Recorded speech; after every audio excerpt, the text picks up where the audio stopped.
Hello, I'm Ryan McEachran, and welcome to episode 38 of The Dig. The federal government released its budget on Monday, April 19th, and with over 700 pages, there's a lot to digest. The big question is, does this budget support the needs of the mining and mining supplier sectors? Also, Prime Minister Trudeau announced at the International Climate Summit that Canada is committed to reducing emissions 40 to 45% below 2005 levels by 2030. An audacious announcement for an ambitious budget. And who better to discuss these topics than Peter Hall, Vice President and Chief Economist from Export Development Canada. So let's get to it. Hi, Peter. Welcome back to The Dig. It's a pleasure to have you here, especially right after the announcement of the budget. Good to be with you again, Ryan. Thanks for having me on again. It was a real pleasure last time around, and between last time and this, as you well know, lots of stuff has happened. So we're probably going to run out of time before we run out of topics to talk about today. That's true. That's true. Well, why don't we, if no pun intended, if we dig right into it here, and from a big picture standpoint with regards to the budget, what's the overall impact you would say for the economy of Canada here? Great question, Ryan, to kick us off here. And, it's a question of great debate. There are some on Bay Street that are saying, well, I'd be surprised, this is them speaking, if the forecasts were actually altered very much as a result of this budget. And that's a bit of a head scratcher because in the same week, the Bank of Canada has come out with this really outsized growth forecast for this year. Now, one of the reasons everybody is revising up right now, of course, it's what's going on stateside. Their budget came out ahead of ours, and wow, what an incredible 1.9 trillion net new in spending that's not just affecting the US economy, but Canada and, of course, the rest of the world as well.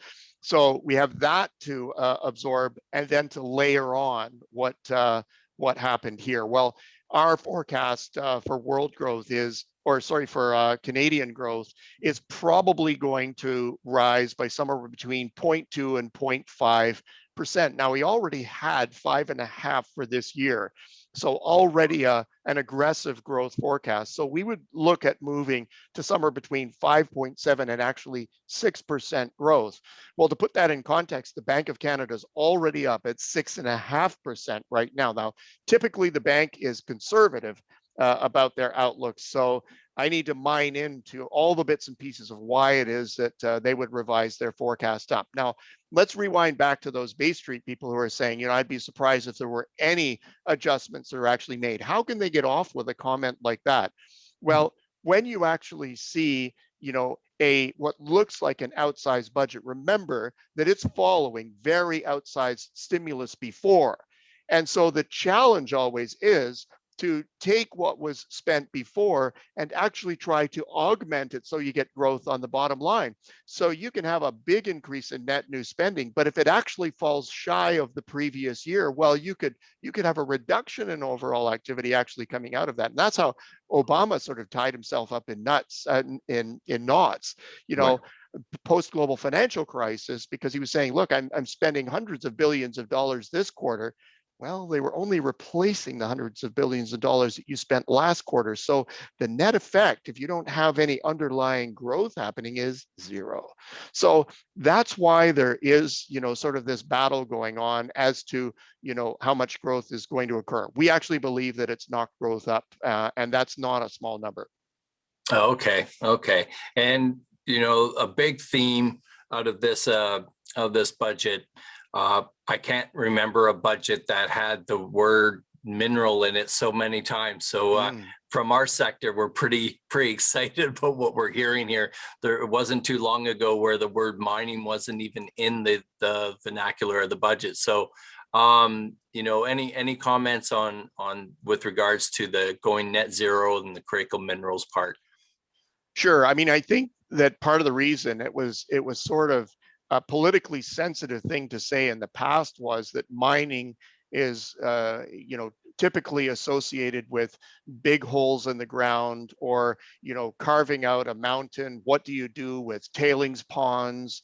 And how are you going to manage that effectively? What are the controls that you've got in place? And of course, you dreaded that there was going to be a disaster somewhere around the world, because of course it ignited all of the anti-mining sentiment that was there. We're turning the page and realizing, wow, if we are going to realize our net zero goals, the mining sector plays a critical role inside of all of that. And so let's look at the part of the mining sector that's actually enabling us to have a cleaner planet. And so what a change overall. It must be such a refreshing change for you and for your members to see that, you know, we're looking beyond and saying, okay, we do need this. It's critical for us. One of the key questions, though, is can we actually keep up with what's being demanded of us right now? All of a sudden, there's this rush into things. And of course, the summit is beginning on Earth Day today in the United States. And it seems as if everybody is going to the table and saying, well, we were coming in with this. We actually would like to be more aggressive in terms of our carbon targets. It's like, okay, the pressures are rising.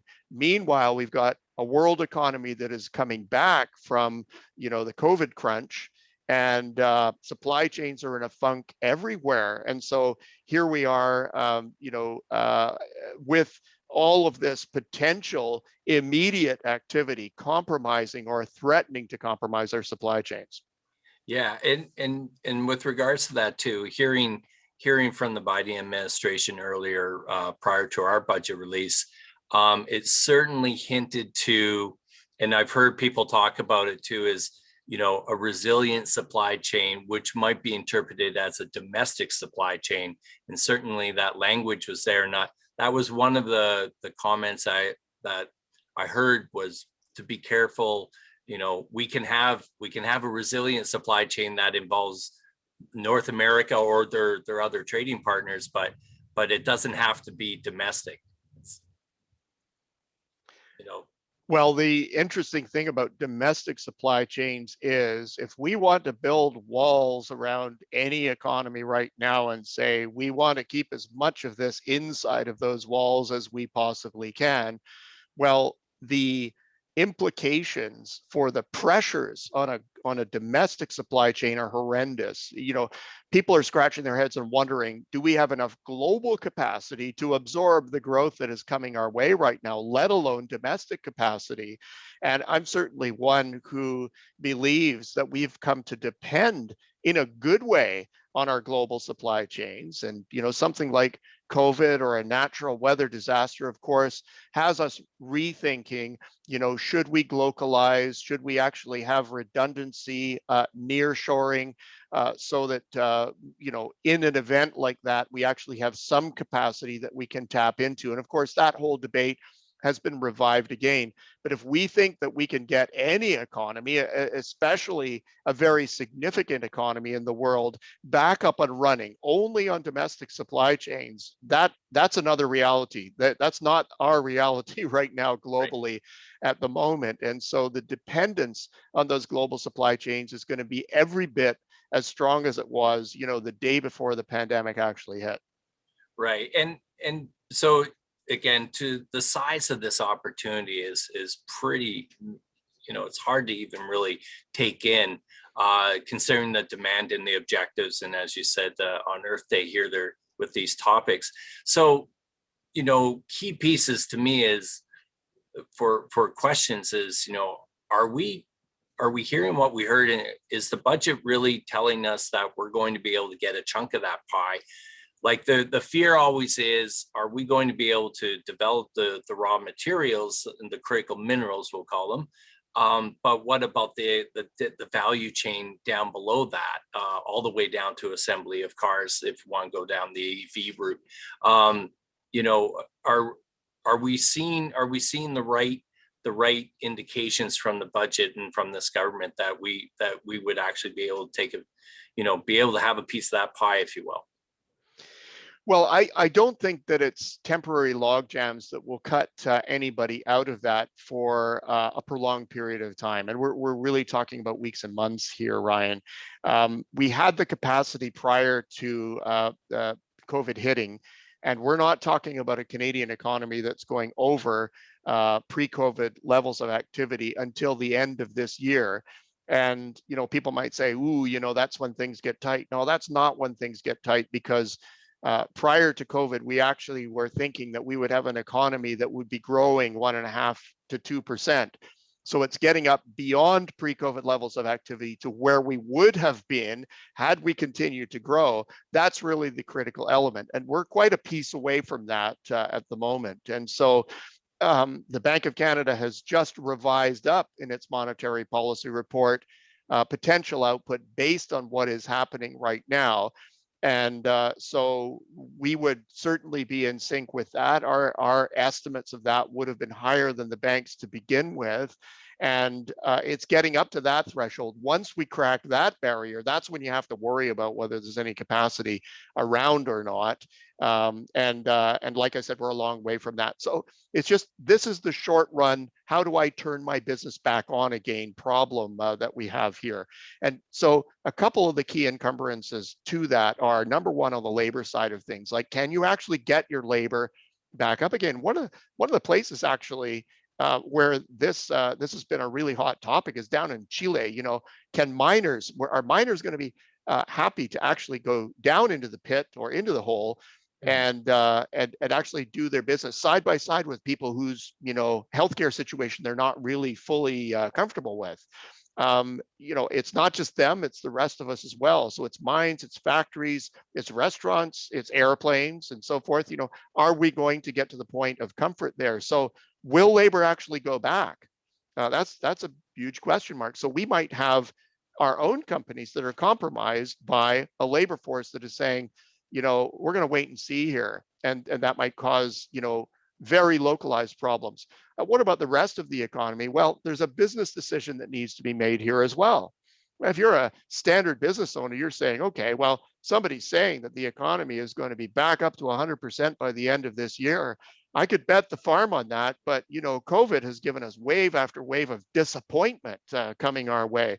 So I'm not so sure I'm going to go back 100%. So I'm going to bring some people back. I'm going to get certain operations going, but I'm going to hedge my bets on this one, because quite frankly, I can't compromise my cash flow that way. There are very few that are going to, do an anticipatory opening and get back to 100% capacity before the orders are really justifying it. So we're going to play this, game of catch up for the first little while. Now, again, it doesn't mean the capacity's not there. It just means that on the labor side, and on the business side, and perhaps on other fronts as well, we're just not as ready to open up as we were when we were commanded to shut down. Shutting down is easy. It's painful, but it's easy. Right. Bringing the thing back on again is a very complicated process, or it can be. Right. And you reminded me also about how, the key to it all as well is having some sort of or form of certainty, because that, I think we saw that in the past where people would hoard their, the balance sheets were bloated because no one wanted to deploy the cash for investment, for growth or anything, because they just couldn't really feel the comfort level. But, the numbers that you're talking about now, and they're pretty big numbers relative to a year over year change. So over the 5, and you're asking for it up. Are we seeing this kind of, the tide raises all boats? Or I remember last time we chatted, the different letters of a recovery here, from a funny U to W's to a K. What do we, or is there anybody, what letter are we looking at here, Peter, in the future? Oh, we're still looking at a K, and the K has become kind of shaky. So take a K, shake it up a bit, and basically you've got the picture of what's happening right now, because you've got businesses that are doing really well, but they're still subject to shutdowns as well. So even grocery stores, which are almost the untouchable, have lineups outside of them again, because they have numbers restrictions. So many people can be in this place at once, and so we're back to that again. And that sort of compromises things for them in terms of managing things. Thank goodness it's not as cold as it was before when we were lining up, but still, we've got that. How about building supplies? Well, this is a critical input to a lot of mine operations as well. You are going to be able to get a 2x4 reasonably, how about if you need oriented strand board, you need any kind of wood product there, or perhaps you need fabricated steel to be able to move forward. Maybe you need, a piece of mining equipment or what have you. All of those things are commanding premium prices because building has gone bananas, really.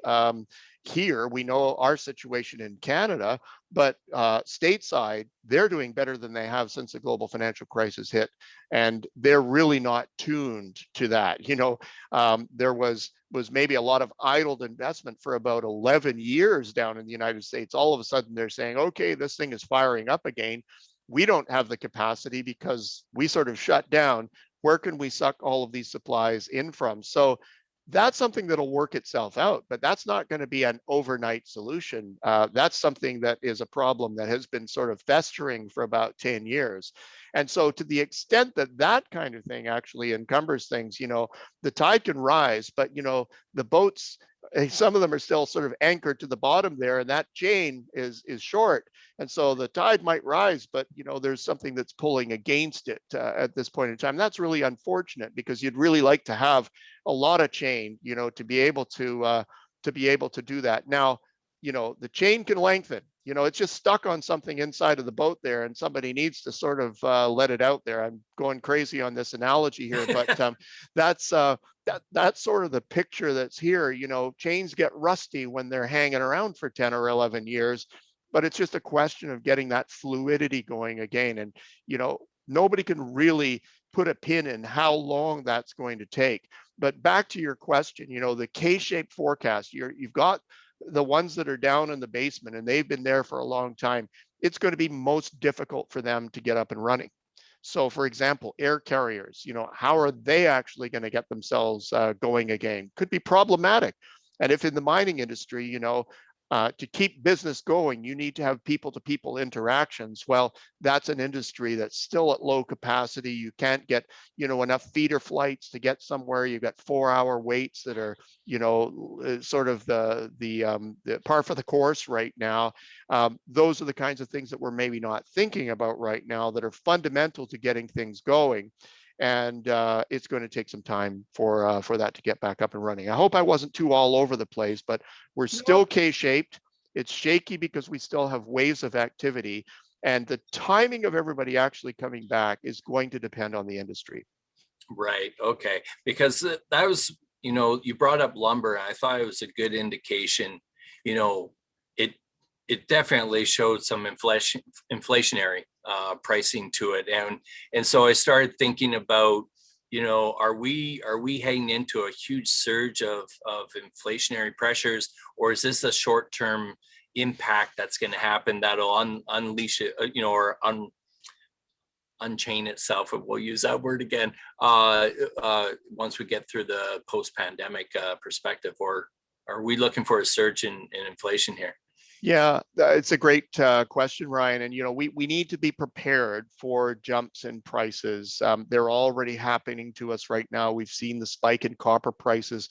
Copper is actually a bellwether of a lot of other things. So we've seen it in building materials, the price of chips, car prices are going up because lot inventories are down. Try to get a used car. My dealership is saying, hey, I'll give you 10% over market for your car right now. And it's like, when has that ever happened before? So there's some wacky things that are going on right now. I turn to the Bank of Canada's monetary policy report because they say for this quarter, look, we're going to be at a CPI year over year at about 2.4%. Now that's quite an adjustment to where it was, when we were in the depths of COVID, because it was doing the other thing. So we've got some big shifts that are happening right now. Now they're saying in their forecast that's going to smooth out. So there's going to be a short and not so sharp increase in prices. That's going to smooth out, as we all get going again, because there's a lot of capacity that can be brought on. But by the time we get to the end of 2022, those year over year prices are back up to 2.4%. And that's what concerns me. Actually, they're 2.9% as of Q2 here. They go down, they go back up to 2.4%. That one concerns me more, because that's when expectations start to change. If we're still dealing with prices out there, it's really going to be up to monetary authorities around the world to say, hey, I think we can, take our foot off the gas now. Not applying the brake just yet, but taking our foot off the gas at least, and reducing the massive stimulus that we have right now. Incidentally, Ryan, it got sort of buried maybe in the budget this week, but when the Bank of Canada came out with its monetary policy report, we are the first G7 nation to start tapering our quantitative easing program. So that's an indication of maybe some budding concerns about price pressures, and that we need to do something now, because actions now are going to take sort of 12 to 18 months to manifest themselves in the actual price pressures. I hope that wasn't too much detail, but that's sort of putting the picture together on what people can expect. We're saying, when it comes to the orders that are coming your way, fasten your seatbelts. Yeah. But there also needs to be a preparation to pay slightly higher for what it is that's coming your way in terms of inputs. So budget for that. Understand that that is a reality right now, and you're going to have to manage the risk of those price fluctuations over the next 18 to perhaps 24 months. Okay, well, I think there's, like you say, there's no shortage of things we can talk about. Absolutely. And it's definitely interesting times.